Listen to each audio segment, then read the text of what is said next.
It's like having a really bad dose of flu and you can't move like you normally do. Some days are better than others, some days I'm much more mobile. Diane Barrett has lived in South London all her life. 8 years ago, she was diagnosed with Parkinson's disease. Diane has difficulty walking, but when she's on the right medication, she can drive short distances.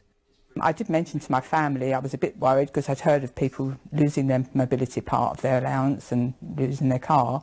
All my family said, well, that won't happen to you because you've got a debilitating disease that's not going to get any better, it's only going to get worse. And I was absolutely gobsmacked when the letter came. There's a lot of paperwork in the box. I know, it's not. For 7 years, Diane receives disability living allowance, but DLA is slowly being phased out, replaced by the Personal Independence Payment, or PIP. The idea is to base the amount you get not just on the disability, but how it affects your everyday life. The switch means everyone has to be reassessed. Diane was told her needs had changed, and the amount she received for getting around fell from £57 a week to zero.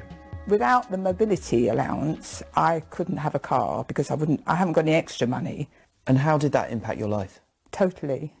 It took my independence away, totally. Without a car, there's a little hopper bus around here, but I find it really difficult getting on and off. And they don't wait for you to sit down and to move, and I've fallen a couple of times, you know, and things like that. So I was really nervous. And it made me realise how bad my Parkinson's was. So also it was quite depressing, because with Parkinson's you can get a bit low sometimes. So Diane had to give up her old car. She asked for the decision to be reconsidered and lost a second time. 6 months later, she took it to a full appeal in front of a judge. The tribunal took just 10 minutes to decide the government was wrong.